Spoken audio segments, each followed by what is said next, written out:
એમનું મનોમંથન સૂચવે છે અને એમણે ખરેખર ઉઠાવેલા પ્રશ્નો છે એ ઉહાપો જગાવે છે, પોતે જગાવ્યો છે, સમાધાન આપ્યું છે, આપણને પણ જગાવે છે. તેવી હાથનોંધને આપણે વિચારવાનો, સમજવાનો પ્રયાસ કરીએ. પહેલી હાથનોંધ, અને એમાં પહેલું જ વચન છે, જીન પ્રવચન છે, રાજ પ્રવચન છે. પ્રત્યેકે પ્રત્યેક પદાર્થનો આત્યંતિક વિવેક કરી આ જીવને તેનાથી વ્યાવૃત્ત કરવો, એમ નિર્ગ્રંથ કહે છે. એક એક શબ્દ સમજવાનો છે, કેમ કે પ્રવચન છે. એક વાક્યમાં આખું શાસ્ત્ર કે આખું આગમ આવી જાય, આગમનો સાર આવી જાય તેવું આ પ્રવચન છે. એટલે પ્રકૃષ્ટ વચન છે, જેનાથી શ્રેષ્ઠ બીજું કોઈ વચન નથી. કે પ્રત્યેકે પ્રત્યેક પદાર્થનો અત્યંત વિવેક કરી. તો પ્રત્યેકે પ્રત્યેકમાં તો સમજીએ છીએ, રોજબરોજ બોલતા હોઈએ તેવો શબ્દ છે કે એક એક, each and everything, each and everybody, each and every substance જે કહીએ છીએ તે દરરોજ એમ નહીં, પણ એક એક એટલે હરેક અથવા દરેક અથવા એક એક, એટલે કોઈ એક વસ્તુ પણ બાકાત નહીં, કોઈની બાદબાકી નહીં. એ પ્રત્યેકે પ્રત્યેકનો અર્થ થયો. પછી પદાર્થ શું? તો કે પદ વત્તા અર્થ કહીએ છીએ તો શિષ્ટ ભાષામાં જે વ્યાખ્યા હોય તે આપણે શું કહીએ તો કે પદાર્થ એટલે ચીજ બોલીએ, વસ્તુ બોલીએ. આત્મા પણ બડી ચીજ, મોટી ચીજ, મસ્ત ચીજ છે. તો અહીંયા પદાર્થ એટલે ચીજ, પદાર્થ એટલે વસ્તુ, પદાર્થ એટલે દ્રવ્ય, પદાર્થ એટલે ભાવ, પદાર્થ એટલે તત્વ, પદાર્થ એટલે આત્મા. આ બધા જ અર્થ પદાર્થના થાય. એમાં દ્રવ્ય પણ આવી ગયું, ભાવ પણ આવી ગયું. પદાર્થ કેટલીક વખત દ્રવ્ય માટે વપરાતો હોય છે, જે મોટે ભાગે માન્ય કર્યું છે. નવ તત્વ બોલીએ, નવ પદાર્થ બોલાય છે ત્યારે આપણે એને તત્વમાં મૂકીએ છીએ. પણ દ્રવ્ય અને તત્વ મૂક્યા પછી તેને ભાવમાં પણ મુકાય છે. તો શાસ્ત્રો, જ્ઞાની પુરુષો મૂકે છે કે પદાર્થ એટલે ઘણી વખત ભાવ.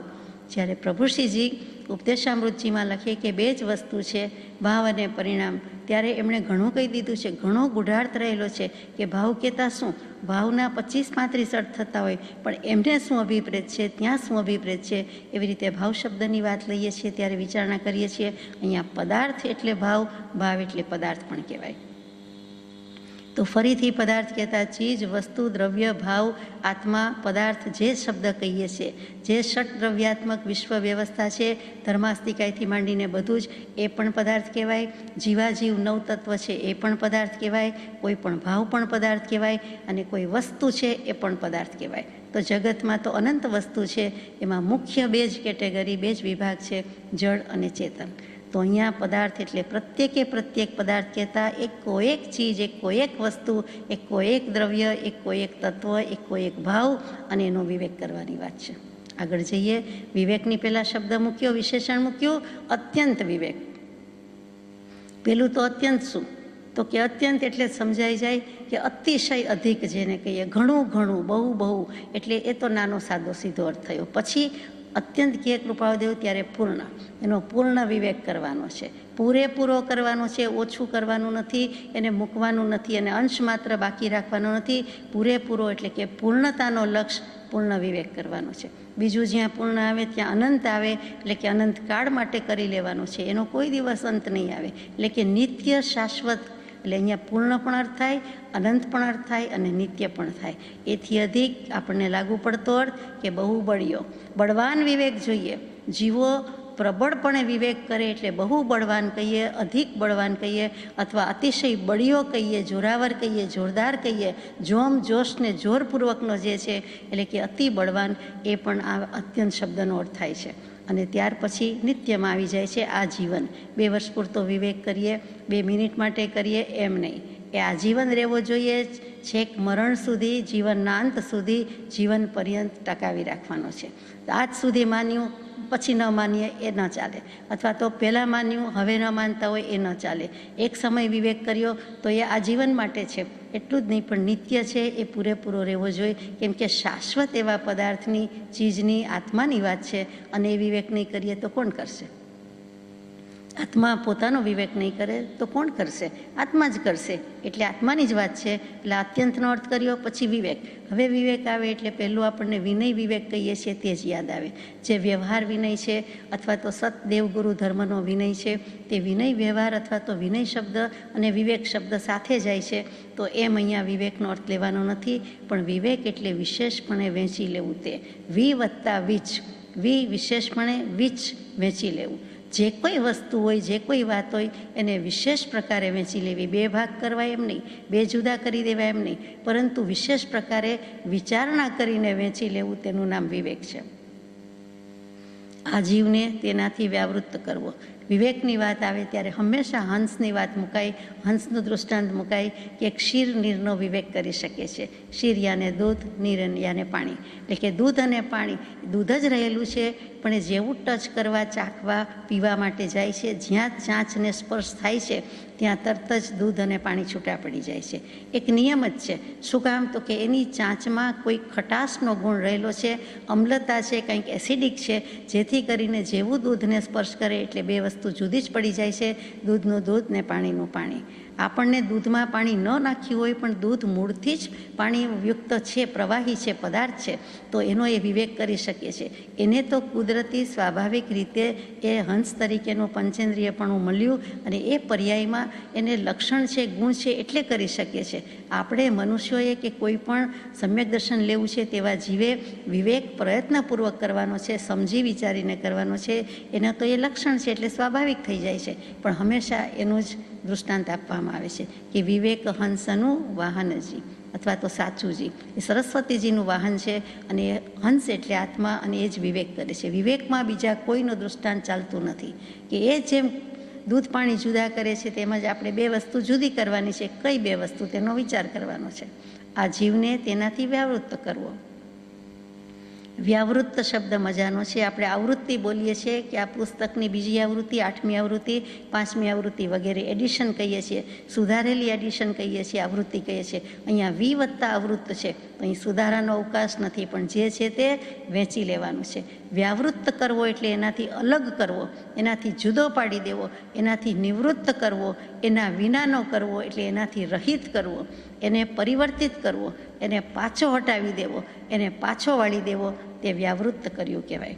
તો અહીંયા આપણને જાણીએ છીએ, ભગવાનની વાત સમજી ગયા છીએ સાનમાં કે દેહ અને આત્માના વિવેક કરવાની વાત છે. તો આત્માને મિટાવી દેવાનો છે, એની તો કોઈ કાળે ક્યારેય બાદબાકી થઈ શકતી નથી, એટલે એમ એને મિટાવી દેવાની વાત નથી, એને પરિવર્તિત કરવાનો છે. મિથ્યા દૃષ્ટિમાંથી સમ્યક દૃષ્ટિ કરવાનો છે. એને જે કંઈ અશુભ ભાવ કર્યા છે કે શુભાશુભ ભાવ કર્યા છે ત્યાંથી પાછો વળવાનો છે, હટાવી દેવાનો છે અને શુદ્ધ ભાવમાં જવાનું છે. અને જે છે તે દેહથી અલગ, દેહથી જુદો, દેહથી નિવૃત્ત અને દેહથી રહિત એવો આત્મા છે અને તેને રહિત માનવાનો છે અને જુદો જ ગણવાનો છે, એમ નિર્ગ્રંથ કહે છે. અહીંયા કૃપાળુદેવ હું કહું છું, લખું છું, માનું છું નહીં, પોતે નિર્ગ્રંથ તરીકે કહે છે એમ પણ અર્થ થઈ ગયો. અને અનંતા નિર્ગ્રંથ ગુરુ, સદગુરુ, ભગવાન કે જ્ઞાની પુરુષ કે પંચ પરમેષ્ઠી થઈ ગયા એ પણ આવી ગયા. અને નિર્ગ્રંથ કહેતા સર્વજ્ઞ જે સંપૂર્ણપણે જેણે નાહી નાખ્યું છે, વિષય કશાયનું સ્નાન સૂતક કરી નાખ્યું છે, એવા નિર્ગ્રંથ પુરુષ છે. બાહ્ય ગ્રંથિ મટાવી દીધી છે, અંતરંગ ગ્રંથિ મટાવી દીધી છે. એટલે કે મિથ્યા દર્શન તો નથી, પણ કોઈ કશાય વિષય પણ નથી. એટલે કે સંપૂર્ણ સ્નાન કરીને પરવારી ગયા હોય એવા કોણ? તો કે એ જે સર્વજ્ઞ કહીએ છીએ, અર્યંત કહીએ છીએ, કેવલી કહીએ છીએ, તે નિર્ગ્રંથ પુરુષો. તેને આપણે સર્વજ્ઞ દેવ પણ કહીએ અને સાથે સાથે નિર્ગ્રંથ, પૂરેપૂરા નિર્ગ્રંથ કહીએ. તો બાકીનાનું શું? આચાર્ય ઉપાધ્યાય મુનિ શું? એમણે પણ નિર્ગ્રંથ દશા છે, એ દશાના એક પછી એક સોપાન સર કરતા જાય છે. ક્યાંક ક્યાંક મલિનતા છે, અશુદ્ધિ છે, કચાશ છે, એને ઓછી કરતા જાય છે, એનો પુરુષાર્થ કરી રહ્યા છે, મોક્ષ માર્ગનો શ્રમ ઉઠાવી રહ્યા છે. એટલે કે ત્યાં પણ એમને શ્રમણ કહીએ છીએ, નિર્ગ્રંથ કહીએ છીએ. છે તો બધા જ નિર્ગ્રંથ, પહેલાં પૂરેપૂરા નિર્ગ્રંથ છે, સ્નાતક કક્ષાએ પહોંચી ગયેલા છે, એ નિર્ગ્રંથ છે. અને આ પણ નિર્ગ્રંથ છે. કોઈ પણ સદગુરુ જે આત્માનો બોધ પમાડી શકે છે તેને પણ કૃપાળુદેવ નિર્ગ્રંથ કયા છે. આપણે વ્યાખ્યા વિચારી ગયા છીએ યથાશક્તિ કે નિર્ગ્રંથ એટલે સદગુરુ. ઉપદેશ છાયામાં ઘણું કરીને આવી ગયું છે. એટલે કે નિર્દેશ એટલે નિર્ગ્રંથ એટલે સદગુરુ, ત્યાં સદગુરુ એટલે નિર્ગ્રંથ એમ પણ અર્થ થઈ ગયો. સમ્યક દર્શન હોય એટલે એમને અંતરંગ ગાંઠ તો મટી જ ગઈ છે અને બહિર ગાંઠ કહેવાય છે, પરિગ્રહ કહેવાય છે, એ કદાચ મીટ્યો હોય, કદાચ ન મીટ્યો હોય. અંતરથી છૂટી ગયું તે જ મોટી મહત્ત્વની વાત છે. બાહ્ય રીતે કદાચ વેશ પરિવર્તન ન કર્યું હોય, કદાચ સાધુ વેશ ન લીધો હોય, કદાચ દ્રવ્યલિંગી સાધુ ન હોય, પણ ભાવલિંગી તો છે જ, એ બને. પણ છતાં તેને પણ સદગુરુ કહીને નિર્ગ્રંથ પદમાં મૂક્યા છે. પરમગુરુ નિર્ગ્રંથ સર્વજ્ઞ દેવ એ મંત્ર પણ આપી દીધો છે. અને ઘણા બધા વર્ષો પહેલાં આગમની સૃષ્ટિમાં નિર્ગ્રંથ શબ્દ જ પ્રચલિત હતો. બૌદ્ધ દર્શનમાં નિર્ગ્રંથ શબ્દ અતિશય આવે છે, જૈન દર્શનમાં પણ એટલો જ આવે. ત્યારે ત્યાં જૈન ધર્મ કે વિતરાગી કે સર્વજ્ઞ શબ્દ ઓછો વપરાતો હતો. જૈન શબ્દ તો છેલ્લા થોડાક સેંકડાથી જ વપરાય છે, થોડી સદીથી જ વપરાય છે, પરંતુ તે પહેલાં શું હતો તો કે નિર્ગ્રંથ શબ્દ, જેને ગાંઠ નથી, ગ્રંથિ નથી, બહુ મજાનો શબ્દ છે. કોઈ દર્શનનો સાંપ્રદાયિક શબ્દ હોય એવું નથી લાગતું, કોઈ જૈન નથી, કોઈ આત્મા વેદાંતિ નથી, પણ નિર્ગ્રંથ છે, ગાંઠ રહિત થયો છે. જે મિથ્યાત્વની ગાંઠ છે એ છેદી ભેદી નાખી છે, તેનું નામ નિર્ગ્રંથ છે. શાસ્ત્રોમાં, તત્વાર્થ સૂત્રમાં અને ઇતર શાસ્ત્રોમાં પુલાક, બકુશ, કુશીલ, સ્નાતક, અનુસ્નાતક જેમ કહીએ છીએ તેમ, પણ એમાં અનુસ્નાતક શબ્દ નથી. આવી રીતે 5 પ્રકારના નિર્ગ્રંથ કે સ્નાતક મૂક્યા. એમાં છેલ્લું જે કહ્યું તે છેવટની નિર્ગ્રંથ દશા, સર્વજ્ઞ દશા. તો આગળ જઈએ કે આ સર્વજ્ઞ પ્રણીત વચન છે, આ નિર્ગ્રંથ પ્રણીત તત્વ છે, અને કૃપાદેવ પણ નિર્ગ્રંથ સર્વજ્ઞ થઈને લખતા હોય તેમ અમે કહીએ છીએ નહીં, પણ આ નિર્ગ્રંથમાં આવી ગયું કે હું પણ કહું છું કે આ પ્રમાણે ઠીક છે, આ વચન છે, માન્ય કરવા જેવું છે. આ એક વચન માન્ય કરવું એટલે આપણને જળ ચેતનનો વિવેક થઈ જાય. એ વિવેક થઈ જાય એટલે સમ્યક દર્શન થઈ જાય, એટલે કેવલ જ્ઞાન સુધી જઈ શકીએ અને મોક્ષે જઈ શકીએ. એટલે આ આટલા શબ્દોમાં, આ જીન પ્રવચનમાં, રાજ પ્રવચનમાં મોક્ષનો માર્ગ મૂકી દીધો છે. આ વિવેક કરવાની જ વાત મુખ્ય છે. જે અહીંયા ભેદ જ્ઞાન શબ્દ કૃપાદેવે વાપર્યો નથી, પણ વિવેક કહેતા તેમને કેવું છે ભેદ જ્ઞાન. શું કામ નહીં વાપર્યો હોય તો એમ સમજાય છે કે ભેદ જ્ઞાન જૈન પારિભાષિક શબ્દ થઈ જાય છે. એ જૈનો વાપરે, એ વિતરાગના અનુયાયી વાપરે એમ થઈ જાય છે. અને ખરેખર એવું છે, આગમવાણીમાં ભેદજ્ઞાન શબ્દ આવશે, પણ વિવેક શબ્દ વેદાંતિને પણ માન્ય થાય, અને ઇતર દર્શન, યોગ દર્શન છે, સાંખ્ય દર્શન છે, અને જૈન દર્શન તો માને જ. બધા જ વિવેક શબ્દને માન્ય કરે છે, માટે સર્વ દર્શન, સર્વ સંપ્રદાયને લાગુ પડતો શબ્દ યોજ્યો હોય તેમ સમજાય છે. આ કૃપાળદેવની શૈલી છે. એટલે અત્યંત વિવેક કરી, પાછો અત્યંત શબ્દ કહી દીધો. છેવટનો યથાયોગ્ય નિર્ધાર અનંતકાળ સુધી જે પદમાં રહેવાનું છે તેનો વિવેક નિત્યપણે, આજીવન, મરણાંત સુધી અને પૂર્ણપણે. અને સૌથી વધારે અગત્યનો શબ્દ કે બહુ બળવાન વિવેક. જેવો તેવો વિવેક નહીં, જોઈ લીધું ને જાણી લીધું કે આ જડ કહેવાય ને આ ચેતન કહેવાય, એ તો આવડે છે, તો બધાને આવડે એમ નહીં. આ જડ તે જડ, ચેતન તે ચેતન. હું ચેતનને ચેતનપણે અનુભવી જાઉં ત્યારે કહેવાય કે આ વિવેક સાચો. કે આત્મા આત્મા થઈને રહ્યો, કે સાબિત કરે છે આત્મા છે નહીં, આત્મા છું, અને બીજું બધું જડ જ છે. એમ જે બળવાન વિવેક કીધો, બહુ બળવાન વિવેક કીધો, તે આ વાક્યની વાત છે. અહીંયા આ પત્રમાં સાથે સાથે ફૂટનોટમાં મૂક્યું છે, તે પણ આપણે વાંચીએ છીએ. તે મૂળ હાથનોંધમાં મળી શક્યું નહોતું, પરંતુ એ વખતના પુરુષોએ શોધીને, ચકાસીને, ગવેષણા કરીને, બરાબર ખોજ કરીને તત્વજ્ઞાન જે છપાવ્યું હતું એમાં નીચે મૂકેલું છે. એટલે છે કૃપાળદેવનું જ, અને એમ માનીને આપણે એ પણ સાથે વાંચીએ છીએ. કે પહેલો બોલ છે, પ્રત્યેકે પ્રત્યેક પદાર્થનો અત્યંત વિવેક કરી આ જીવને તેમાંથી વ્યાવૃત્ત કરવો. બીજો બોલ છે, જગતના જેટલા પદાર્થો છે તેમાંથી ચક્ષુર ઇન્દ્રિય વડે જે દૃશ્યમાન થાય છે તેનો વિચાર કરતા આ જીવથી તે પર છે, અથવા તો આ જીવનો તે નથી એટલું જ નહીં, પણ તેના તરફ રાગાદી ભાવ થાય તો તેથી તે દુઃખરૂપ જ નીવડે છે, માટે તેનાથી વ્યાવૃત્ત કરવા નિર્ગ્રંથ કહે છે.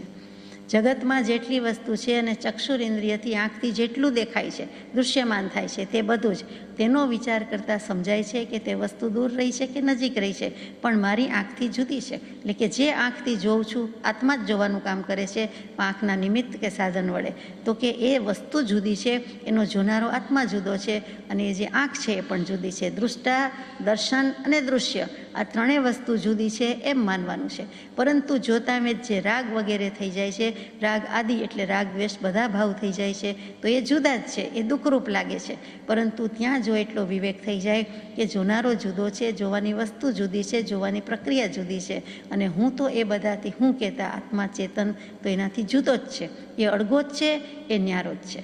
તો એ વિવેક કરવા માટે આ વચન છે કે ચાલો આંખથી ફેંસલો લીધો, જેટલું દેખાય છે તે બધું જુદું છે. એક વસ્તુ અહીંયા વિવેક પૂરી થઈ જાય છે.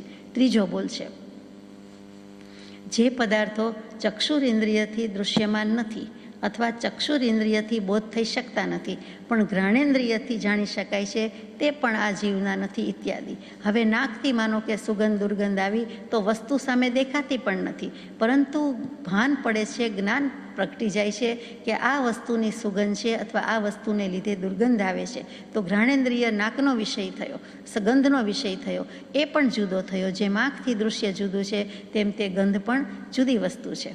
પછીનો બોલ છે કે તે બે ઇન્દ્રિયોથી નહીં પણ જેનો બોધ રસેન્દ્રિયથી થઈ શકે છે તે પદાર્થો પણ આ જીવના નથી ઇત્યાદિ. જીભ પર મુકાય છે, મોઢું ખોલવામાં આવે છે, જીભ પર મુકાય છે, સ્પર્શાય છે, રસાય છે, ચખાય છે અને એમાં રાગાદિક ભાવ થાય છે, તો એ જીવના નથી. લાગે છે જીવને, પણ એનો ચાખનારો સ્વાદનારો આત્મા જુદો છે. એટલે કે એ કહે છે એની પ્રેરણાથી થાય છે, પણ સાધન કે નિમિત્ત શું હતું તો કે વસ્તુ, અને જે બનાવેલી વસ્તુ હતી આહાર ભોજનની હતી તે, અને સાથે સાથે પોતાની જીભ. તો પોતાની જીભ એમ સમજવા માટે બોલીએ છીએ, પોતે તો આત્મા જ છે, પોતાનો દેહ નથી તો જીભ ક્યાંથી હોય, એમ પણ આપણને સમજાવે છે કે એ પદાર્થો જીવના નથી. એ વસ્તુમાં રહેલો સ્વાદ છે, જીવનો થોડો સ્વાદ છે. તો જીવનો સ્વાદ કેવી રીતે કહેવાય? આત્માને સ્વાદ આવ્યો એમ કહીએ, પણ આત્માની માલિકી થોડી છે, તે વસ્તુ છે, પૂતગલ છે, પદાર્થ છે, જળ પદાર્થ છે, અને એમાં રહેલા જે કંઈ રસ ગુણ ગંધ રહેલા છે તે છે, એમાં જીવને શું લેવા દેવા? એટલે એ પદાર્થ પણ જીવના નથી. પાંચમો બોલ છે કે એ ત્રણ ઇન્દ્રિયથી નહીં પણ જેનું જ્ઞાન સ્પર્શેન્દ્રિયથી થઈ શકે છે તે પણ આ જીવના નથી. કોઈ સ્પર્શ સુવાળો લાગ્યો, કોઈ સ્પર્શ ખડક જેવો પથરાળ લાગ્યો, રફ લાગ્યો, તો એ રફ ટફ લાગે છે, એ પણ આપણો જીવનો કોઈનો નથી સ્પર્શ. એ વસ્તુમાં રહેલો એવો ગુણ છે. એ ઘી કે તેલ છે તો ચીકણું જીવને લાગે છે, પણ જીવનો એ ગુણ નથી. એ તો જળ વસ્તુનો છે કે ઘી તેલમાં રહેલી જુદા જુદા પ્રકારની ચીકાશ, દિવેલની વળી એથી ચીકાશ વધારે છે, પણ જે તે વસ્તુમાં રહેલી વાત છે, આત્માને કોઈ લેવા દેવા નથી. આત્મામાં એ સ્પર્શ ગુણ રહેલો નથી, એમાં રહેલો છે. છઠ્ઠો બોલ છે એ ચાર ઇન્દ્રિયથી નહીં પણ જેનું જ્ઞાન કર્ણેન્દ્રિયથી થઈ શકે છે તે પણ આ જીવના નથી ઇત્યાદિ. કાનથી જે કંઈ સુરાવલી સંભળાય છે, કંઈ સુમધુર સંગીત હોય અથવા કર્કશ અવાજ હોય, અથવા સારેગમ પધની સાત સિવાય કોઈ શબ્દ નથી, અક્ષર નથી, તો એમાંથી જે સંભળાય છે તે પણ આત્માનો નથી, એ જીવનો નથી. એ જે થાય છે તે સંગીતના સૂર છે, જળ પદાર્થ છે, ભાષા વર્ગણા છે, પૂતગલ વર્ગણા થઈ અને એની વાત છે, અને કાન નિમિત્ત થયું તે છે, એ જીવના નથી. આપ કહેવાના છો કદાચ કે જીવ કાન છે તે જે તે જીવનો જ કાન છે ને, પણ એ તો નથી, એમ ભગવાન કહે છે. આઠમો બોલ છે તે પાંચે ઇન્દ્રિય સહિત મનથી અથવા તે પાંચમાંની એકાદ ઇન્દ્રિય સહિત મનથી, વા તે ઇન્દ્રિયો વિના એકલા મનથી જેનો બોધ થઈ શકે છે એવા રૂપી પદાર્થ પણ આ જીવના નથી, પણ તેનાથી પર છે ઇત્યાદિ. જેમ કે વસ્ત્ર મારા, આપણા પોતાના, એમ કહીએ ઘર મારું, ઘડિયાળ પહેરી હોય તો મારી ઘડિયાળ, એ બોલાય છે, વ્યવહારથી કહેવાય છે, પરંતુ તેથી કંઈ તે પોતાની જીવની થઈ જતી નથી. છે જ નહીં તો થાય ક્યાંથી? એ જુદી જ છે, એમ આપણને ભારપૂર્વક જણાવે છે. આગળ જઈએ, તે રૂપી પદાર્થ ઉપરાંત અરૂપી પદાર્થ આકાશ આદિ છે જે મન વડે માન્યા જાય છે તે પણ આત્માના નથી, પણ તેથી પર છે ઇત્યાદિ. ધર્માસ્તિકાય અધર્માસ્તિકાય દેખાતા નથી. આકાશ આપણે જે આકાશ રૂપે જોઈએ છીએ, સ્કાય કહીએ છીએ, તે ધ સ્કાયની વાત નથી, પણ આકાશાસ્તિકાય એટલે અવકાશ આપવાનું કામ કરે છે. તે દેખીતું દેખાતું નથી, તો પણ આપણને એમ થાય છે અરૂપી પદાર્થ છે કે મારું કહેવાય કે આ આકાશ નીચે ઊભા છીએ, આ ધરતી પર પગ ટેકવ્યા છે અને આ આટલું આકાશ છે એની નીચે આટલી જગ્યા રોકીને બેઠા છીએ કે ઊભા છીએ, તો એમ પણ નથી. એ પોતાનું નથી. આકાશ છે ચોક્કસ વાત છે, આપણને અવકાશ આપે છે, જગ્યા આપે છે, એ પણ ચોક્કસ વાત છે, પરંતુ એ જીવની કે આત્માનું થઈ જતું નથી. માને છે કે આટલું આકાશ ધરતી મારું, આટલું ઘર કે આટલી પ્રોપર્ટી આપણી, આપણે પૈસા આપ્યા એટલે આપણી. હકીકતે શું છે? પૂતગલના પડી ગયા છે, મોટા પેકેટ છે, મોટા કોથળા છે, એ સિવાય કાંઈ નથી, પરંતુ ત્યાં આપણે મારી એમ કહીએ છીએ, માનીએ છીએ, પરંતુ આત્મા એમ નથી કહેતા. એ વસ્તુ તો જડ જ છે, પૂતગલ જ છે. મારી એમ મારાપણું માન્યું, પણ તે રૂપ જીવ નથી, તે રૂપ આત્મા નથી, માત્ર પોતાના માન્યા છે, પણ આત્માના નથી, એ પર છે. નવમો બોલ છે આ જગતના પદાર્થ માટે વિચાર કરતા તે તમામ નહીં, પણ તેમાંથી આ જીવે પોતાના માન્યા છે, તો પણ આ જીવના તો નથી અથવા તેનાથી પર છે વગેરે. દાખલા તરીકે પહેલું જ કુટુંબ, સગા સંબંધી, મિત્ર, શત્રુ, મનુષ્ય વગેરે. એ તો પોતે જ કહે, આ તમારું કુટુંબ, આ મારું કુટુંબ, આ માય ફેમિલી, યોર ફેમિલી. તો એ ફેમિલી ક્યાંથી આવ્યું? તો કે દેહ પોતાનો નથી, તો પછી દેહાદિક પદાર્થ પોતાના ક્યાંથી? તો કે કુટુંબ, સગા, સ્વજન, પરિજન, આમાં લખેલું છે તે વંચાય છે. મિત્ર, શત્રુ વગેરે એ મનુષ્ય વર્ગ જે કાંઈ કહીએ છીએ તે કોઈનું નથી. બીજું, નોકર, ચાકર, ગુલામ આદિ મનુષ્ય વર્ગ. અમારો ડ્રાઈવર મૂકી જશે, અથવા તો અમારા શોફર મૂકી જશે કે લઈ જશે, અથવા તો આ અમારા સર્વન્ટ, એ બધું શું છે? તો કે એવું કાંઈ છે જ નહીં. આત્માના નથી, જીવના નથી. નોકર ચાકર હોય કે ગુલામ આદિ હોય કે કોઈ પણ પરિગ્રહ છે, એ પરિગ્રહ જ છે, એ મનુષ્ય જ છે, એ આત્મા જ છે, એ પોતાના નથી. એ પણ જીવ છે, આપણે પણ જીવ છીએ. ત્રીજું, પશુ પક્ષી આદિ તિર્યંચ.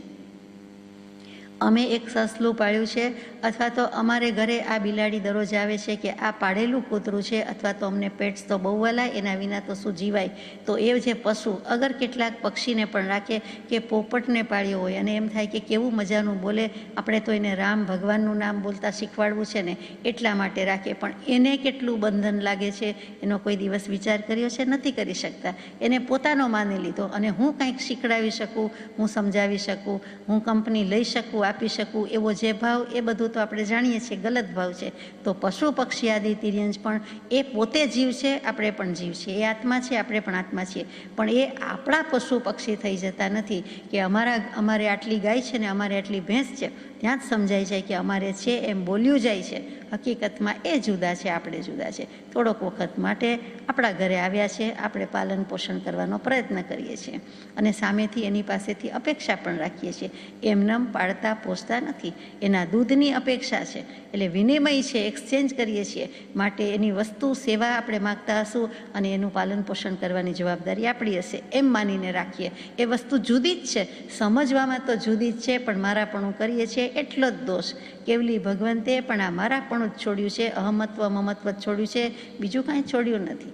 કૃપાળુદેવે મૂક્યું છે 466માં પત્રના અંતે, કે એવો કેવડી સ્વરૂપ ભાવ થતાં એ કેવડી બની ગયા છે. તો કેવડી સ્વરૂપ ભાવ એટલે અહમત્વ મમત્વનો ત્યાગ, એટલે કેવળ, સિર્ફ, ઓનલી, ફક્ત એકમાત્ર પોતાનું આત્મતત્વ બાકી રહ્યું, એનું આત્માનું જ કેવન કરે છે, સેવન કરે છે. માટે કેવલી સ્વરૂપ ભાવ.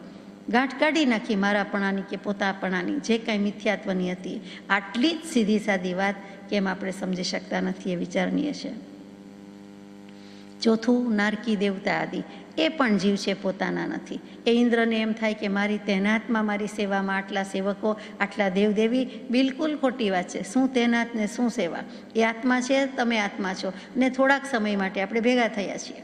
5 જાતના એકેન્દ્રિય, 5 જાતના એકેન્દ્રિય. એટલે કોઈ પણ હોય, આ પૃથ્વી, અગ્નિ, અપ, તેજ, વાયુ. પૃથ્વીકાય, અપકાય કહીએ છીએ, તેજકાય કહીએ એટલે અગ્નિકાય, વાયુકાય, વનસ્પતિકાય. તે 5 જાતની કાયા એટલે એકેન્દ્રિય જીવ છે, એ મારા. આ મારું શાક છે. શેનું શાક? આ મારું ફ્રૂટ છે. શું ફ્રૂટ? તો એ જે મારાપણાનો ભાવ છે, એ પણ જુદો જ છે. એ જીવ છે, આપણે પણ જીવ છીએ. છઠ્ઠું, ઘર, જમીન, ક્ષેત્ર, ગામ, ગરાસ, પર્વત આદિ. કેટલાકને પર્વતની માલિકી હોય, કે શિખરજી અમે ખરીદી લીધો, અમે ગિરનાર વેચાતો લીધો, અથવા તો અમે ખરીદી લીધો. આ જે બધા ભાવ, એ પહાડ ઉપરનું, અને અગાઉ બનેલું છે, ઇતિહાસે નોંધ લીધેલી છે. તો એ બધો જે ભાવ થાય છે, કે કોની સત્તામાં આવે, ગવર્મેન્ટ કે અમારા દેશમાં, અમારા રાજ્યમાં, વગેરે વગેરે, એ અમારું મારું તારું કાંઈ નહીં, વસ્તુ તો ત્યાં જ છે. પર્વત કંઈ ખસેડવામાં આવતો નથી, પરંતુ એના ઉપરનું મારાપણું, એ વસ્તુ જુદી જ છે. તો કે જુદી જ છે, હું પર્વત નથી, પર્વત હું નથી, એમ પણ કહે છે. છતાં મારી જમીન, મારું ક્ષેત્ર, તો ત્યાં આપણને રાગાદિક ભાવ થાય છે, પણ એ જુદા છે, માનવાનું છે. સાતમું, નદી, વાવ, તળાવ, કૂવા, સમુદ્ર આદિ. સમુદ્ર ઉપર પણ માલિકી જમાવે છે, 2 દેશ જમાવે. 4 જગ્યાએ અડતું હોય તો 4 જગ્યાએ જમાવે. 3 બાજુથી ત્રિપુટી સંગમ ભેગો થતો હોય તો 3ની રીતે હોય, પણ એ બધું જુદું છે, પોતાનું નથી. 8મું છે, દરેક પ્રકારના કારખાના આદિ. એટલે પેઢી હોય, કારખાના હોય, કે જે પણ જ્યાં પણ કાંઈ થતું હોય તે, વેરહાઉસ હોય તો વેરહાઉસ, બધી જ વસ્તુ, ગરાજ હોય તો ગરાજ, એ બધું આમાં આવી ગયું. એ બધું પણ જુદું છે, પોતાનું નથી. 10મો બોલ છે કે હવે કુટુંબ પોતાનું નહીં, સગા પોતાના નહીં, સ્ત્રી પુત્રાદિ પોતાના નહીં. જે પોતાનાથી ઉત્પન્ન થયેલા છે માને છે, આત્મા તો અનુત્પન્ન છે, પણ પોતાના ઘરે લેણદેણ હોવાથી પધાર્યા છે. પોતે નોતરા દીધા અને બોલાવ્યા છે, અને પધાર્યા છે, જેની સાથે અંજળ બાકી હશે તેના માટે. તો એ જે બધા છે તે પણ જુદા છે, તે મારા નથી. અને 11મો બોલ છે કે આ બધાને બાદ કરતાં કરતાં છેલ્લે શું બાકી રહ્યું છે કે જે પોતાનું છે. તો એમ દલીલ થાય છે કે મારું શરીર તો કહેવાય, હું શરીર સાથે છું, એકલો આત્મા નથી. માટે એનો વિચાર કરવામાં આવે છે કે મન વચન કાયા એ 3 યોગ છે, સાધન છે, 3 કરણ છે, અને તેની ક્રિયા હું કરું છું. એટલે શરીર મારું છે, અથવા તો હું શરીરવંતો અત્યારે છું, આત્માય છું અને શરીર પણ સાથે ધરાવું છું. તો કૃપાળુદેવે એ પણ ફેસલો કરી દીધો છે. દેહાતીત દશાથી જીવ્યા, છેક સુધી એમ જ જીવન મુક્ત, દેહમુક્ત, છેવટે દેહમુક્ત થયા, વિદેહ મુક્ત. એ અપેક્ષાએ એ મહાવિદેહ ક્ષેત્રમાં કહેવાય. કેમ કે વિદેહી જ દશા હતી, એમાં મહાવિદેહ એટલે હવે દેહ લેવાનો જ રહ્યો નહીં, દેહ ટક્યો જ નહીં, દેહને ટકાવ્યો જ નહીં, રાખ્યો જ નહીં. હવે એક પણ દેહ લેવાનો નથી અને મહાવિદેહ કહીએ તો તે મને વાંધો નથી, કે બરોબર છે કે હવે સિદ્ધ ક્ષેત્ર પર બિરાજે છે. તો એનું બીજું નામ, નવું નામ જાણે આપણે શોધ્યું હોય તેમ, હવે વિદેહી થયા એટલે દેહમુક્ત થયા, વિદેહ મુક્ત થયા. તો એમણે લખી દીધું 700મો પત્ર કાવીઠામાં, પવિત્ર તીર્થમાં એક જ વચન, શરીર કોનું છે? મોહનું છે. માટે અસંગ ભાવના રાખવી યોગ્ય છે. પત્ર પૂરો થઈ ગયો. શરીર કોનું છે? તો જીવનું છે, આત્માનું છે, આત્મા પદાર્થનું છે. બંને પદાર્થ જુદા છે. મોહનું છે, મોહ વશાત થયેલો છે. મોહ પણ જળ છે, જળ ભાવ છે, શરીર પણ જળ છે. આ બંનેને એક કેટેગરીમાં મૂક્યા છે, એ વિચારવાનું છે. એટલે માટે અસંગ ભાવના એટલે રાગ રહિત થવાની ભાવના રાખવી, કરવી યોગ્ય છે. ત્યાં પણ કહી દીધું, અહીંયા પણ એ જ યાદ આવે કે મન વચન કાયાના યોગ જ્યાં સુધી શરીર ધરાવીએ છીએ ત્યાં સુધી છે. એટલે શરીરમાં છે, પોતાના નથી. એ વસ્તુ તેની ત્યાં છે, આપણી નથી. ડૉક્ટર સર્જરી કરે જે તે અવયવની, પણ તે જાણે છે કે આ બીજો છે, બીજાનો પગ છે, અને બીજાનો પગ પણ તે જગ્યાએ રહેલો પગ છે, બાકી તો જડ પદાર્થ છે, જળ અવયવ છે. અને એટલું મન સ્ટ્રોંગ કરીને એ સર્જરી કરી શકે છે કે આ મારું નથી, તેમાં વ્યક્તિનોય નથી. અત્યારે એ પદાર્થ જુદો જ છે. જેટલા પોર્શનનું કામ છે એમાં સડેલું પડેલું હોય, આડું અવડું હોય, તે કાઢી નાખવાનું છે, ખરાબી દૂર કરવાની છે. વિષય કશાય વિભાવ જેમ દૂર કરે છે તેમ એ દૂર કરી દેવાનું છે. બાકી એનો પગ નથી, એની જગ્યાએ છે. આ વ્યક્તિની આ જે પગની જગ્યા છે, હાથની જગ્યા છે, હાર્ટની જગ્યા છે, તે ક્ષેત્રમાં, તે એરિયામાં તે વસ્તુ રહેલી છે. બાકી તેને જળ ગણે, તે વસ્તુને જળ ગણે તો જ એના હાથ ચાલી શકે કે મગજ ચાલી શકે. એ જળ ગણી જ શકે છે તો જ થઈ શકે. એ વસ્તુ આપણે જીવતા જીવે પોતાને સર્જરી કરતી વખતે વિચારવાનું છે ભાવથી કે મન વચન કાયાના યોગ પોતાના નથી, શરીર પોતાનું નથી, તો એકેય અવયવ પોતાના નથી. પોતે પ્રેરણા કરી શકે છે, પ્રેરી શકે છે. પ્રેરક તત્વ બળ પોતે જ છે, પોતે બીજું કાંઈ કરી શકતો નથી. એટલે પોતાનું છે જ નહીં તો એમાં કરવાનું ક્યાંથી હોય? આગળ વાંચીએ. 5 ઇન્દ્રિય પોતાની છે. ચાલો, મન વચન કાયા દેખાતા નથી. 5 ઇન્દ્રિય તો દેખાય છે કે હાથ, આ પગ, અને આપણને એમ થાય પણ છે કે આપણું કયું કરે છે, આપણા કયામાં છે, કીધામાં છે, આજ્ઞાંકિત છે? જરાય નહીં. એને કરવું હોય તો જ કરે. કેમ પેરાલિસિસ થાય છે? અને પછી એકેય ઇન્દ્રિય કાંઈ ધાર્યું કરતી નથી. અત્યારે પણ આપણે કંટ્રોલ રાખીએ તો પણ હાથના આંગળા કે પગની આંગળી શું કામ ચાલે છે? શ્વાસોચ્છ્વાસ શું કામ ચાલે છે? આપણો કંટ્રોલ હોય કે આપણે ઘડીભર બંધ કરી દેવા છે તો આપણો કંટ્રોલ નથી? તો કે ના, એ ઇન્દ્રિયો છે, જળ છે, એનો પ્રેરક બળ છે, પરંતુ આપણું કયું માને છે એવું નથી. કેમ કે એ આપણી નથી, એ જુદી છે. 5 ઇન્દ્રિય જુદી છે. હાથ પગ કયો એ તો કર્મેન્દ્રિય થઈ, પણ કાયા, જીભ, નાક, આંખ અને કાન બધા જુદા જ છે. કેમ કાનમાં સાંભળવાનું ઓછું થઈ જાય? કેમ આંખમાં જોવાનું ઓછું થઈ જાય છે? આપણી ઈચ્છા નથી, આપણી શક્તિ નથી. આપણને તો એમ જ છે કે એમ જ રહેવું જોઈએ, ટુ ઇટ્સ ફુલેસ્ટ, પૂર્ણ કક્ષાએ આપણને સંભળાવવું જોઈએ, દેખાવું જોઈએ, વગેરે વગેરે. પણ એમ થઈ શકતું નથી. આપણું છે નહીં ને આપણા કયામાં નથી. પછી માથાના વાળથી પગના નખ સુધીના દરેક અવયવ, જેને આપણે નામ પણ લેતા નથી અત્યારે, આપણે ધરાવીએ જ છીએ, આપણી પોતાની પાસે છે. આપણા નથી પણ આપણી પોતાની પાસે છે. એટલે એ બધા જ આપણા નથી. એનાથી આપણે જુદા છીએ. વ્યવહારથી બોલ્યું જતું હશે, પરંતુ તેનો પગ પગની જ જગ્યાએ છે. સર્જરી થાય તો હાથ હાથની જગ્યાએ જ છે. બીજે ક્યાંય ચોંટાડી મૂકી દેતા નથી, પરંતુ તે પ્રમાણે છે. અને તે દેહના પોતાના છે, પણ શરીરના છે, આત્માના નથી જ નથી. આ ઉપર બતાવેલા મધ્યનું એક પણ આ જીવનું નથી, છતાં પોતાનું માની બેઠો છે. તે સુધરવાને માટે, તેનાથી જીવને વ્યાવૃત્ત કરવા માટે માત્ર માન્યતાની ભૂલ છે, અને તે સુધારવાથી બની શકવા યોગ્ય છે. હવે સુધારવાની વાત આવી, મુખ્ય વાત હવે આવી કે આ બધું આપણને જણાવી દીધું કે પ્રત્યેક આત્મા અને પ્રત્યેક પદાર્થ બધું જ જુદું છે. જો દેહ છેવટનો કહેવાય, નિકટતમ પડોશી કહેવાય, નિકટનો સંબંધ કહેવાય, બંને સાથે વણાઈ ગયા હોય એવી રીતે રહે છે, પણ જરાય તાણાવાણાની જેમ વણાયા નથી. એ સાથે છે પણ બંને વચ્ચે આંતરું છે. કેવી રીતે છે?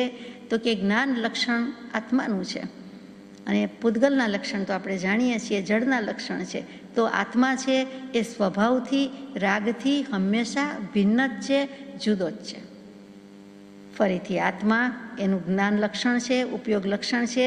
એનો સ્વભાવ શું છે? તો કે રાગથી જુદો જ છે. ઉપયોગ તો અસંગત છે, નિર્લેપ જ છે. ઉપયોગ થોડો બોળાઈ જાય છે, ઉપયોગ થોડો ભીનો થાય છે, ઉપયોગ થોડો હલકો ભારે થાય છે. કોઈ પણ વસ્તુનો સ્પર્શ કરો, સ્વાદ કરો તો ઉપયોગ એમાં છે એમ કહીએ, પણ ઉપયોગ થોડો ડોળાઈ ગયો છે. ઉપયોગ તો જેમ છે તેમ છે. આપણે સમજવા માટે કહીએ છીએ કે ઉપયોગ શુભ થયો, ઉપયોગ અશુભ થયો, ઉપયોગ શુદ્ધ રહ્યો ન રહ્યો, પણ ઉપયોગ જુદો જ છે. કોનાથી જુદો છે? તો કે સામે જે પરિણતિ થઈ રાગની કે દ્વેષની, એનાથી તો એ આત્મા, એનો સ્વભાવ, એનું લક્ષણ, ઉપયોગ લક્ષણ એ જુદું જ છે.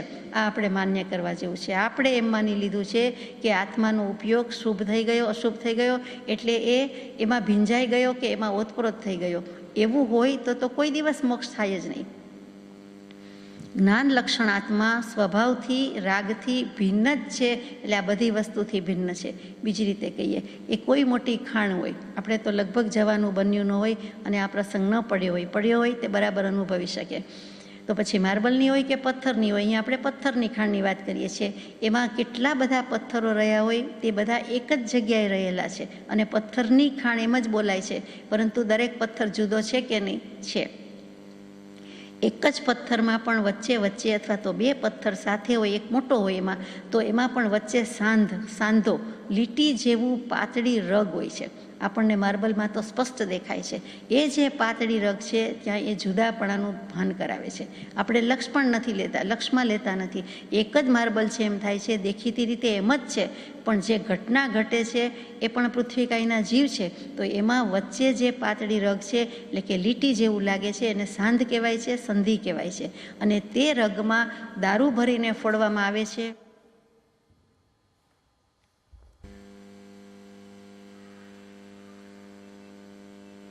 સેંકડો મણના મોટા પથ્થરો જુદા પડી જાય છે.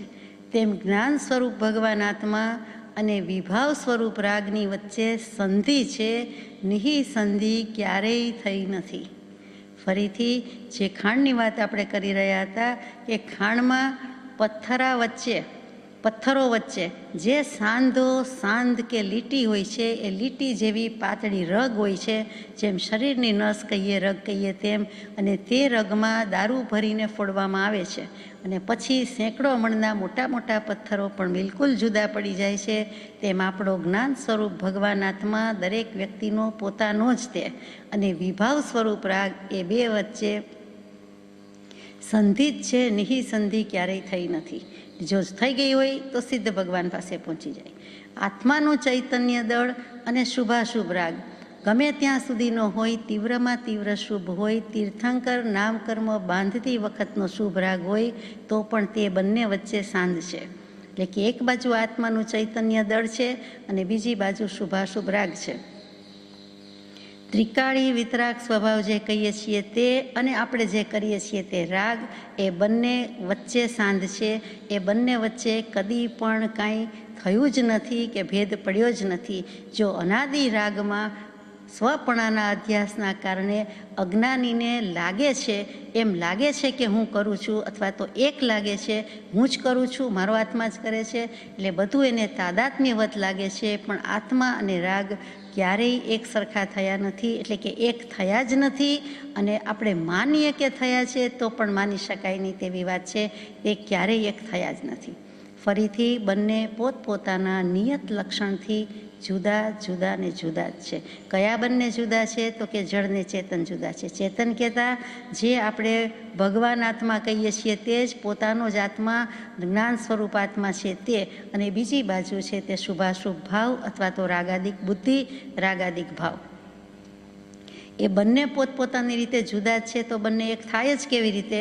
પરંતુ જીવે એમ માન્યું છે, આત્માએ એમ માન્યું છે કે આ એક છે અને એકત્વ બુદ્ધિ કરી છે, તે તેની ભૂલ છે. બાકી બંને વસ્તુ જુદા છે. તીર્થંકર નામ કર્મ ઉપાર્જન કરી રહેલો જીવ હોય તો પણ એને શુભ રાગ છે, એ કશાય ભાવ છે, બીજો કોઈ ભાવ નથી. ત્યાં શુદ્ધ નથી. શુદ્ધતા કરવી છે, શુદ્ધતાના લક્ષ્ય છે, પરંતુ ત્યાં એ શુદ્ધ ભાવ નથી, નથી ને નથી જ.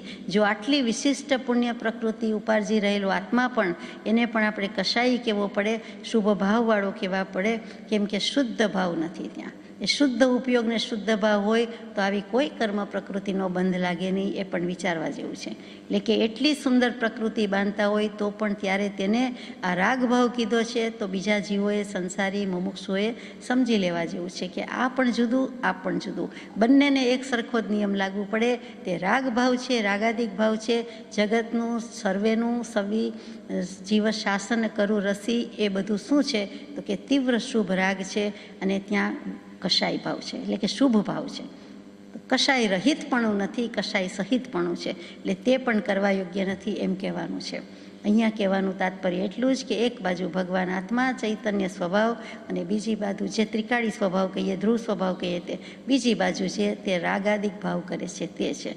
બંને નિયમથી જુદા છે. અહીંયા જે પત્રમાં કૃપાળદેવે મૂક્યું છે નોંધમાં, કે એને તાદાત્મ્યવત અધ્યાસ થઈ જાય છે. જુઓ, તાદાત્મ્ય એટલે આઈડેન્ટિટી કહેવાય. તદ આત્મા થઈ જાય છે, તે રૂપે આત્મા પરિણમી જાય છે. પણ વત લખવું પડ્યું, એના જેવો.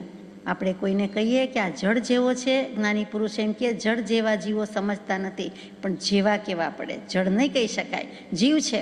ગમે તેમ તો એ જીવતા જાગતા બેઠા છીએ, જીવ છીએ. જળ ક્યારેય નથી અને અત્યારે પણ નથી. તો જ્ઞાની પુરુષ પણ કહી શકે નહીં, કેમ કે વસ્તુનું સ્વરૂપ તેવું છે. તો એ વખતે આપણે પણ વિચારવાનું છે કે તાદાત્મ્ય વત કર્યું છે. બંને એક છે માને છે, પણ એક હોતા નથી, એક લાગે છે. એક થઈ જતા નથી, એક પણ હું માન્યું છે, તાદાત્મ્ય પણ હું માન્યું છે, તદ આત્મ્યવ્યત. અને પાછું દૃષ્ટાંત આપી દીધું કે કોઈ પણ સ્ફટિક, ક્રિસ્ટલ ક્લિયર, ક્રિસ્ટલ સ્ફટિક એ પડ્યું હોય, પારદર્શિતા એનો સ્વભાવ છે, એનું ગુણ છે, લક્ષણ છે, અને પોતાનામાં કલર નથી, પણ પોતાની બાજુમાં પડેલું કોઈ પણ પુષ્પ, કોઈ પણ વસ્તુ, અને એ જેવા કલરનું છે, જેવા રંગનું છે, તેવું પ્રતિભાસવું થાય છે. પ્રતિભાસ થાય છે, એવું જ રિફ્લેક્શન થાય છે, એવું જ પ્રતિબિંબ પડે છે. એમ જ લાગે છે કે આ ક્રિસ્ટલ, આ સ્ટોન, ક્રિસ્ટલની કોઈ પણ આઈટેમ, ઇવન ભગવાન હોય તો ભગવાન, પરંતુ તે ક્રિસ્ટલ નહીં હોતા, પિંક કલરનો ક્રિસ્ટલ છે, મરૂન કલરનો ક્રિસ્ટલ છે. જેવું ફૂલ કે જેવો ઓબ્જેક્ટ,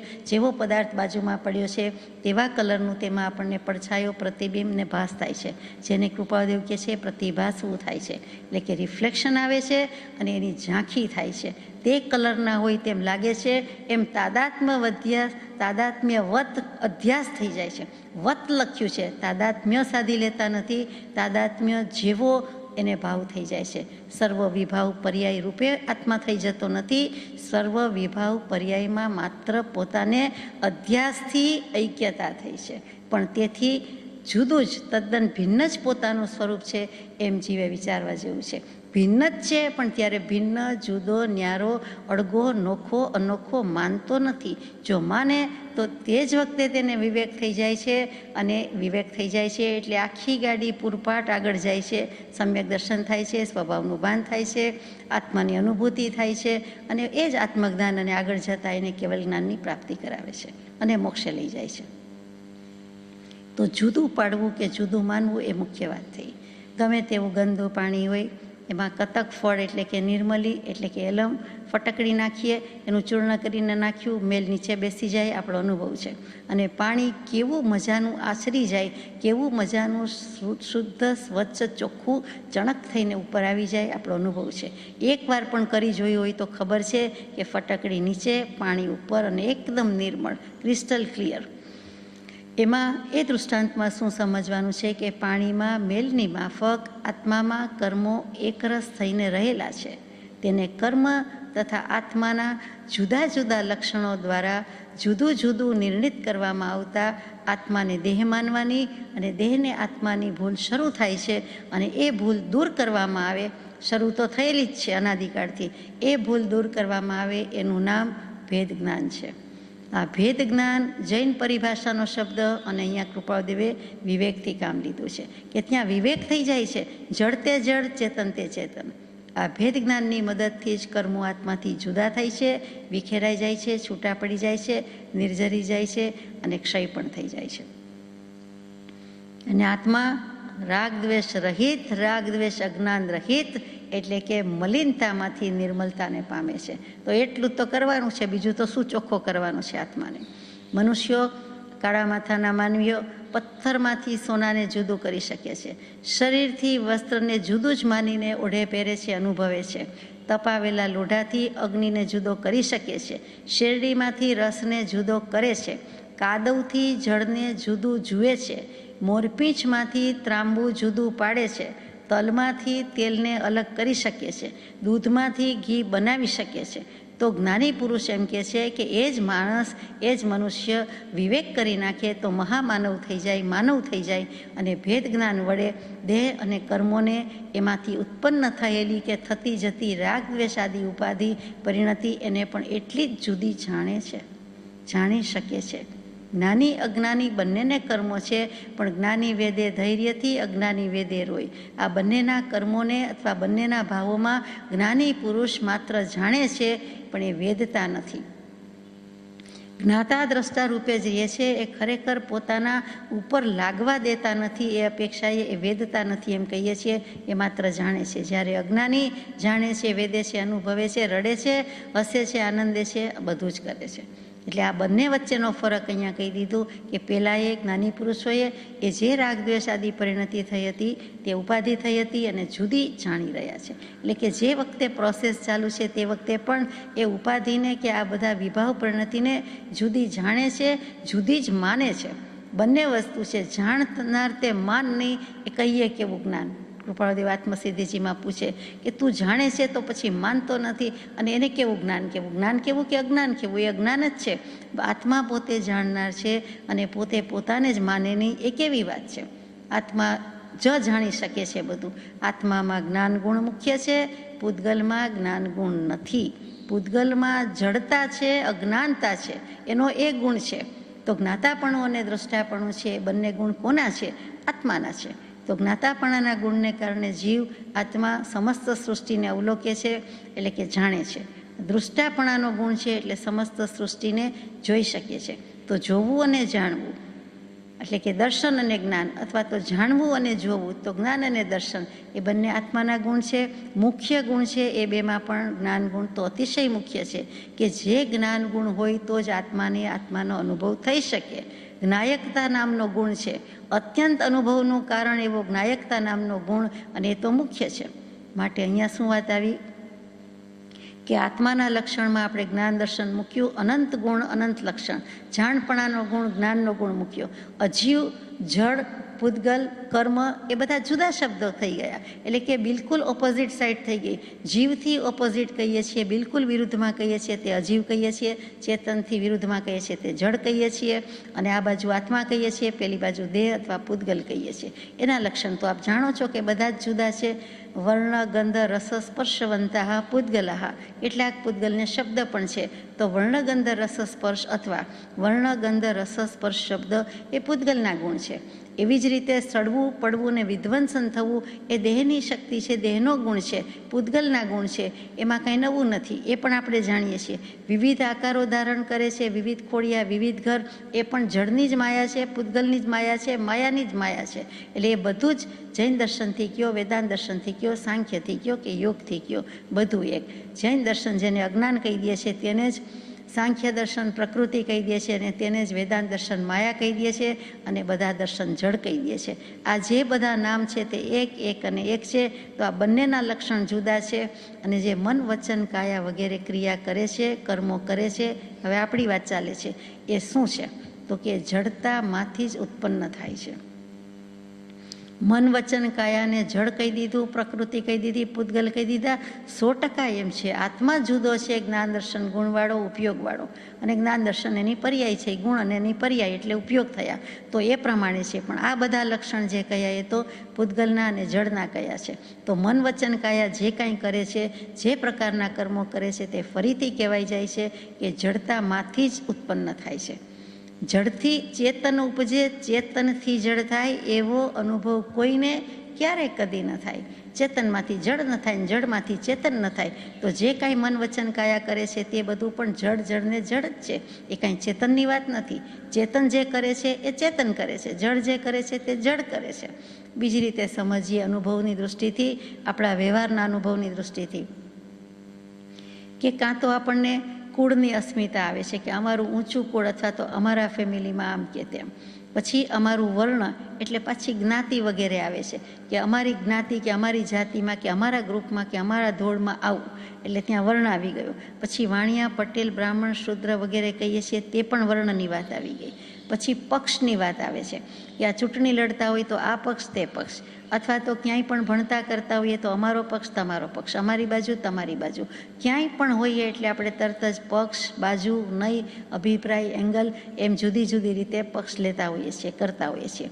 પછી જ્ઞાતિની વાતમાં પણ એમ જ કરીએ છીએ. પછી સ્વજન પરિજનની વાતમાં પણ કંઈક સંબંધ મૂકીએ છીએ કે અમારા નજીકના સગા, આ ફર્સ્ટ કઝિન, આ સેકન્ડ કઝિનથી માંડીને બધું જ, આ અમારા આટલા સગા, નિકટના સગા, સગા નથી પણ સગાથી વિશેષ છે એમ પાછું આપણે બહાર આપીએ તો એ બધું સ્વજન પરિજનના સંબંધની વાત આવી.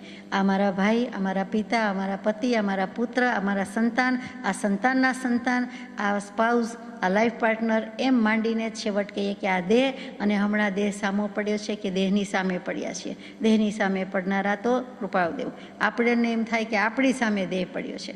એવી જ રીતે જે કોઈ વિકાર ભાવ થાય છે તે, જે કોઈ ગુણ પ્રગટે છે તે, આપણા કે બીજાના, એવી જ રીતે નગર, દેશ, ગામ, રાષ્ટ્ર, એ બધા જ વિવિધ પ્રકારની વાત થઈ. એ વિવિધ પ્રકારના સંબંધોમાં, એટલે કે સ્ત્રી પુરુષ કથા, દેશકથા, રાજકથા અને ભોજન કથા, અને એ સિવાયનું જે બધા સંબંધની વાત આવી તે, એમાં મુખ્ય શું છે તો કે વિભાવ પરિણતિ કરીએ છીએ. શું કામ કરીએ છીએ તો કે સંબંધો છે સમ્યક પ્રકારે બાંધતા નથી, પણ બધી બાજુથી બંધાવે છે. બધી બાજુથી બંધાવે એટલે કે બંધાય છે અને બંધાવે છે. એમાં રહેલી પોતાની લાગણી, એટલે હવે આપણી વાત આવી કે એમાં આપણને જે લાગણી છે, જે સંવેદના છે, એ ભેદીને, છેદી ભેદીને સહજ ગુણના ભંડારરૂપ કે નિધાનરૂપ આત્મા રહેલો છે. આને ભેદીએ, આ લાગણીના બંધનને ભેદીએ એટલે આપણો સહજ ગુણ, સહજ સ્વભાવી આત્મા તો હેમ ખેમ, અડીખમ, અકબંધ, અસંગ પડેલો જ છે. એટલે આ બધી વાતનો મુખ્ય સૂર શું હતો કે કોઈને કોઈ પ્રકારની લાગણીમાં આપણે ખડી રહ્યા છીએ. લાગણીના ધોધથી બળવાન માનવ ના બને, જીતે જીવનને તે જ જે વશ લાગણી કરતો રહે. એટલે કે લાગણી મુખ્ય આવી ગઈ. અને અહીંયા લાગણી એટલે જ સંવેદન, સંવેદન એટલે ઉર્મી, ઉર્મી એટલે કૃપાળુદેવ પૂછાવે છે પત્રમાં કે અંતઃકરણની ઉર્મી વિશે લખશો. આ અંતઃકરણની ઉર્મી વચ્ચે આપણે જીવીએ છીએ, સુખ દુઃખ, હર્ષ શોક અને જન્મ મરણ, અને એક બાકી રહી જાય તો ક્ષુધા અને તૃષા, એટલે કે ભૂખ તરસનું વેદન લાગ્યા કરે છે, એ પણ અંતઃકરણની ઉર્મી છે. કાં તો સુખ દુઃખ લાગ્યા કરે છે, કાં તો હર્ષ શોક લાગે છે. આ 6 વચ્ચે જ જીવન જાય છે. તો કૃપાળુદેવે ખીમજીભાઈને ઘણું કરીને પૂછાવ્યું હતું કે અંતઃકરણની ઉર્મી લખતા રહેશો, અથવા અનુભવ વખતે શું થાય છે એ લખતા રહેશો, અથવા આ વાંચ્યા પછી તમને શું થાય છે તે લખતા રહેશો. તો એ જ વાત આપણને લાગુ પડે છે જરાક જુદી રીતે કે લાગણીના બંધનમાં છીએ. જેમ દૃષ્ટિરાગ, કામરાગ અને સ્નેહરાગ, આ 3 રાગમાંથી પર થતા નથી. જે ખરો રાગ, પ્રશસ્ત રાગ કરવાનો છે તેની બદલે આ રાગમાં છીએ. તો આને જુદા ગણીએ કે જે થાય છે તે થાય છે. સમજીએ છીએ કે આ લાગણીના સંબંધો છે, આ સંવેદના છે, આ ઉર્મી છે, આ ચેતાતંત્ર છે. તો કે ચેતનનું તંત્ર જુદું છે, ચેતનનું શાસન જુદું છે. પેલા જ્ઞાનતંતુ કેવા છે, પણ ખરેખર જ્ઞાનતંતુવાળું ચેતન તો પોતે છે, આત્મા છે. આ બધી તો જળની વાત થઈ. તો એ બંને જુદા છે. બીજી રીતે કહીએ કે પાણીના કચરાની વાત મૂકીએ, ફટકડીની વાત મૂકીએ, એ જ પાણીમાં શેવાળ બાજી ગયો હોય, તળાવમાં, નદીમાં, ખાબોચિયામાં, વરસાદમાં, જ્યાં ને ત્યાં, તો એ શેવાળ જોવામાં આવે એવું પાણી આપણે પીવાના નથી, કદાચ વાપરવાના નથી, સ્પર્શવાના નથી, પણ ના છૂટકે કરવું પડે છે. એ જ પાણી બધે રહેલું છે, તો એનો આપણે સદુપયોગ કરીએ છીએ. કેવી રીતે? તો કે શેવાળને દૂર હટાવી દઈએ છીએ, દૂર કરી દઈએ છીએ, પછી એ જ પાણીને કંઈક પ્રયોગ કરીને, ક્રિયા કરીને પીએ છીએ.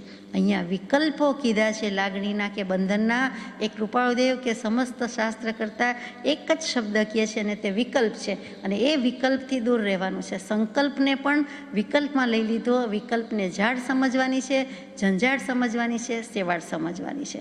તો વિકલ્પો રૂપી શેવાળને દૂર કરીને પોતાની અંદર રહેલો આત્મા, એનું ધ્યાન કે જ્ઞાન રૂપી અમૃત, પોતાના આત્માનો જ રસ, સુધારસ કહીએ છીએ તે, એ કર્મક્લેશના નાશ માટે પીવું જોઈએ. જો કર્મને જુદા ગણ્યા, સંબંધને જુદા ગણ્યા અને આત્માનું અમૃત પીવું છે, આત્માના અનુભવનો સ્વાદ લેવો છે, રસ ચાખવો છે, તો આ પ્રમાણે કરવાની આપણને આજ્ઞા છે. કે બંને વસ્તુ જુદી છે, બધું જ જુદું છે, તો હવે માનવાની જ વાત આવી. આત્માનું જ્ઞાન કે આત્માનું ધ્યાન, અહીંયા ધ્યાન શબ્દ લઈએ છીએ કે આત્મ ધ્યાનથી વિશેષ એટલે કે પર લખે છે જ્ઞાની પુરુષો. ત્યાં પર એટલે પરાયું પારકું નહીં, પરંતુ પર એટલે વર એટલે શ્રેષ્ઠ. તો કે આત્મજ્ઞાન, આત્મધ્યાનથી શ્રેષ્ઠ બીજું કોઈ તાત્વિક સુખ નથી. મોક્ષનું સુખ નથી, આત્માનું સુખ નથી, એવું કોઈ તાત્વિક આનંદ નથી, એવું કોઈ જગતમાં શ્રેષ્ઠ તપ નથી, અને એના સિવાય મોક્ષનો માર્ગ નથી. એટલે અહીંયા હદ કરી દીધી કે સંકલ્પ વિકલ્પથી રહિત થવું એ મહાવીરનો માર્ગ છે, એ જ બીજા મહાવીરનો કૃપાળુનો માર્ગ છે, એ જ વિતરાગનો માર્ગ છે. અને એ જ માર્ગે ચાલનારા આપણે જો ચાલવું હોય તો સંકલ્પ વિકલ્પથી રહિત થવાની વાત આવી. જેવા સંકલ્પ વિકલ્પથી રહિત થઈએ, કેવી રીતે થઈએ? તો કે ભેદ જ્ઞાનથી થઈએ. દેહને આત્મા જુદા, બધું જ જુદું, બધું જ જુદું. જે કાંઈ પરિણતિ થાય છે એથી હું જોનારો, જાણનારો જુદો, અને તે વિવેક છે. આ વિવેકની કે પ્રજ્ઞારૂપી છીણી કયો કે વિવેક કયો કે એનાથી આ ભેદ જ્ઞાન થયું ને એનાથી મોક્ષે જવાય છે. માટે તે કરવા જેવું છે, એ સિવાય બીજો કોઈ રસ્તો નથી. કૃપાળુદેવનો એ પત્ર છે, આપણે યથાશક્તિ વિચારી ગયા છીએ. તો ટૂંકમાં જે કાંઈ કરવું છે તે જુદું પાડવાનું છે, જુદાઈ જ માનવાની છે, બીજું કાંઈ કરવાનું નથી. એટલું તો આપણને આમ જુઓ તો આવડવું જોઈએ. જુદું માનીએ જ છીએ, વસ્તુને વસ્તુ રૂપે જ જોઈએ છીએ. પુસ્તકને પુસ્તક કહીએ છીએ, કેમેરાને કેમેરા કહીએ છીએ, ફર્નિચરને ફર્નિચર કહીએ છીએ, આહારને આહાર કહીએ છીએ, શરીરને શરીર કહીએ છીએ, આત્માને આત્મા કહીએ છીએ. તો આપણે જુદાઈ અનુભવતા નથી, જુદું માન્યું છે, પણ ભગવાન કહે છે તે અપેક્ષાએ કે તે દૃષ્ટિએ જુદું માન્યું નથી. હવે એની આગળ વાત લઈએ કે જ્ઞાનનો આનંદ આત્મામાં, જ્ઞાનનું સુખ આત્મામાં. તો તે જાણીને તે રૂપે પરિણમી જવું એ જ આત્માનું રૂપ છે, એ જ આત્માનું સ્વરૂપ છે. આપણે દ્રવ્યથી, ક્ષેત્રથી, કાળથી, ભાવથી વ્યાખ્યા કરીએ છીએ, બરાબર છે, પ્રજ્ઞાપનીયતા છે, એ રીતે જાણી શકાય, સુગમતાથી સમજી શકાય. કોઈ પણ વસ્તુ માટે આ દ્રવ્ય, ક્ષેત્ર, કાળ, ભાવ છે, 4 માપદંડ છે. અહીંયા જે વાત લેવી છે આત્મા, તે આત્માની મુખ્ય શું વાત છે? તો કે જ્ઞાન અને આનંદ એ સ્વરૂપ જ છે આત્માનું, અને એ સ્વરૂપે આપણે પરિણમી જવું એટલે આપણે સ્વરૂપમય થયા, સ્વભાવમય થયા, અને ઉપયોગ સ્વરૂપમાં, સ્વભાવમાં સમાઈ ગયો. તો આ જ કરવા માટેની વિધિ કૃપાળુદેવે સમસ્ત વચનામૃતજીમાં ઠેર ઠેર મૂકી. અહીંયા હાથ નોંધમાં પણ એ જ વાત છે. એનો અર્થ શું થયો કે આપણે સમ્યક દર્શન રૂપે થઈ જવું, સમ્યક જ્ઞાન રૂપે થઈ જવું, સમ્યક ચારિત્ર રૂપે થઈ જવું. તો ત્રણેય જુદા થોડા છે, ત્રણેય જુદા સમજવા માટે છે, ત્રણેય આત્મામાં છે. જે વખતે આત્માને અનુભવ છે તે વખતે આત્માને સમ્યક દર્શન પણ છે, સમ્યક જ્ઞાન પણ છે, સમ્યક ચારિત્ર પણ છે. એ ત્રણેય અભેદ પરિણામથી રે જ્યારે વર્તે તે આત્મારૂપ. આ બધું જ ભેદવાળું, આ બધું જ જુદાઈવાળું, આ બધું જ મિક્સ ફોર્મ, આ કમ્પોઝિટ ફોર્મ. પણ આપણો આત્મા તો કે આત્મા સદા અસંગને કરે પ્રકૃતિ બંધ. આત્મા તદ્દન જુદો, એ જ મુખ્ય વાત છે. એટલે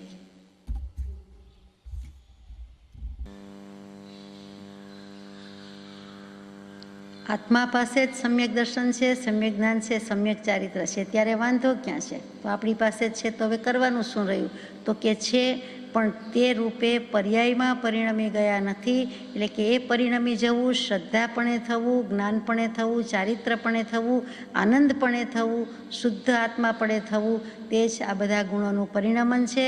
અને તો જ આ બધું થાય, નહીં તો થતું નથી. નહીં તો માત્ર કહેવા પૂરતી, વાત પૂરતી જ વાત રહી જાય છે.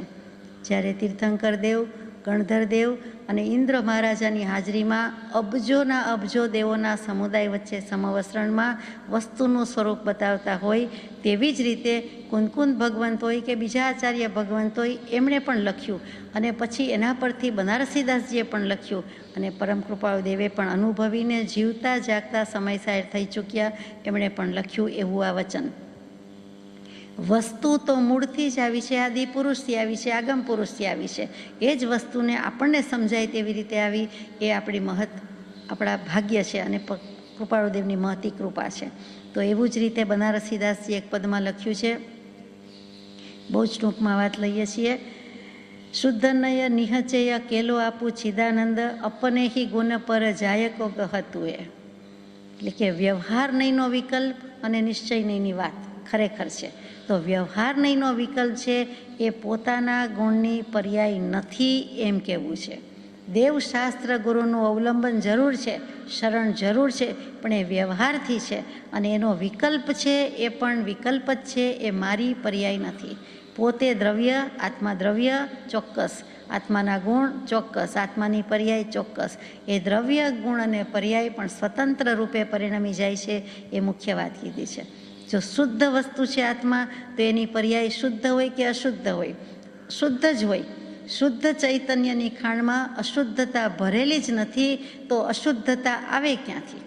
શુદ્ધતાની જ ખાણ છે, તો અશુદ્ધિ આવે ક્યાંથી? એવી જ રીતે આત્મા છે એ પવિત્રતાનો પિંડો કે પિંડ કહેવાય છે. કૃપાળુદેવનું ટંકોત્કીર્ણ વચન કે આત્મા જેવો કોઈ દેવ નથી.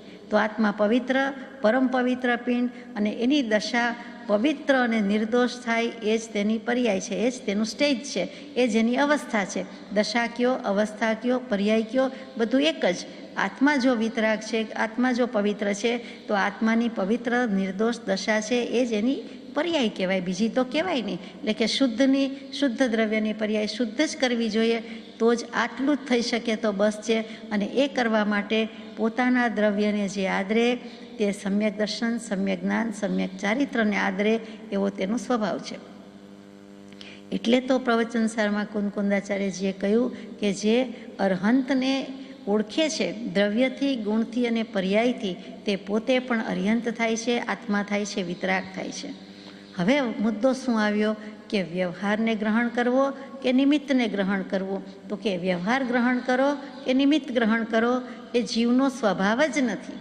તો જીવનો સ્વભાવ શું છે? તો કે નિર્મળ શુદ્ધ પર્યાયને ગ્રહણ કરવી, એ જીવનો સ્વભાવ છે. તો સીધી વાત આવી ગઈ કે અહીંયા અશુદ્ધિમાં તો જવાનું જ નથી, અશુભમાં જવાનું જ નથી. જે કાંઈ છે તે શુદ્ધ જ છે અને શુદ્ધિમાં જ રહેવાનું છે. પૂર્ણ વિજ્ઞાન ધર્મ, પૂર્ણ વિજ્ઞાન ઘન, સોહે વ્યવહારમાયી. એટલે કે વ્યવહાર શું છે? તો કે ભગવાન આત્મા છે, એ વિજ્ઞાન ઘન છે, એ નિશ્ચય છે. વ્યવહારથી તમને જે લાગતું હોય તેમ, આપણને જે લાગતું હોય તેમ, પણ નિશ્ચયથી તો આત્મા શુદ્ધ જ છે, આત્મા અસંગત છે. અને જે કંઈ થાય છે, શુદ્ધિ અશુદ્ધિ આપણને લાગે છે, તે પર્યાયમાં છે. એટલે કે દ્રવ્ય પોતાને ગુણથી, પર્યાયથી પણ જુદો અવલોકવાની દૃષ્ટિએ સાધ્ય કરવાની છે. કે તે વિભાવ પરિણતિ કરી હે જીવ, તો તે વિભાવ પરિણતિ પણ મારી નહીં, તેથી તું જુદો છો. એટલે પોતે એ કરી નથી. 5 મણની બરફની શિલા હોય એમ આત્મા પૂર્ણ જ્ઞાન અને શાંતિની મોટી શિલા છે, પથ્થર છે. દેહની અંદર રહેલો છે, પરંતુ દેહના રજકણથી બિલકુલ ભિન્ન એવી આ જ્ઞાન અને આનંદની શિલા, જ્ઞાન અને આનંદ વજ્રરૂપી આત્મા રહેલો છે. પ્રશ્ન એમ થાય કે આટલું બધું આવું હોવા છતાં આ વિવેક અને ભેદ જ્ઞાન કેમ થતા નથી, અથવા તો કેવી રીતે કરવા જોઈએ? તો ત્યાં બહુ જ ટૂંકમાં કહી દઈએ કે ગમે ત્યારે જે કાંઈ થાય છે ત્યારે એટલું જ વિચારે કે આ શરીર અને વિભાવ પર્યાય તે હું નથી. હું તો ચૈતન્ય છું, જ્ઞાયક છું. દરેક શુભાશુભ ભાવની અંદર હું જુદો જુદો અને જુદો જ છું. એવી જ્યારે અંદર સહજ ધારા પ્રગટ થાય, એટલે એ પોતાના હાથની વાત છે. એ સહજ ધારા પ્રગટ થઈ ગઈ એટલે જ્ઞાતા ધારા કે જ્ઞાનની ધારા છે તે ઉગ્ર થશે. તે ઉગ્ર થશે એટલે ઉપયોગની તીક્ષ્ણતા થશે, અને ઉપયોગની તીક્ષ્ણતા થતાં વિકલ્પ તૂટીને નિર્વિકલ્પ દશા પ્રાપ્ત થશે, જેને આપણે સ્વાનુભૂતિ કહીએ છીએ, સ્વાનુભૂતિ સ્વાદ કહીએ છીએ, સ્વાનુભૂતિ ધારા કહીએ છીએ. એટલે જ્ઞાનધારા અને કર્મધારા એમ કર્મધારાને જુદી ગણી લીધી અને જ્ઞાનધારાને મુખ્ય કરી લીધી. એમ ઉગ્ર થતાં, તીવ્ર થતાં ઉપયોગ પણ તીવ્ર થાય છે, તીક્ષ્ણ થાય છે અને પોતે અનુભવમાં સરી પડે છે. એટલે કે પેલી ધારાનું જોર ત્યારે ચાલતું નથી. આ નિર્વિકલ્પ દશા પ્રગટાવવાનો રામબાણ ઉપાય છે. અનાદિનો અભ્યાસ છે એટલે વારંવાર એકતા બુદ્ધિ થઈ જાય છે, પણ એકતા બુદ્ધિમાંથી છૂટવા માટે આ જુદું જુદું ને જુદું જ કર્યા કરવાનું છે. હું માત્ર જ્ઞાયક ભાવ છું, જ્ઞાતા દ્રષ્ટા છે, એવી રીતે શુદ્ધ સ્ફટિક જેવો જ આત્મા છે એ થઈ જાય છે. ગરુડ છે તે આવતા, સર્પ છે તે ચાલ્યા જાય છે, ચંદન વૃક્ષનો ત્યાગ કરી દે છે, તેમ ભેદ જ્ઞાન વિવેક થતાં કર્મો ભાગી જાય છે. ભવભીત ભવિક જે ભણે ભાવે સુણે સમજે સદહે, શ્રી રત્નત્રયની ઐક્યતા લહી સહી સો નિજ પદ લહે. સજાત્મ સ્વરૂપ પરમ ગુરુ.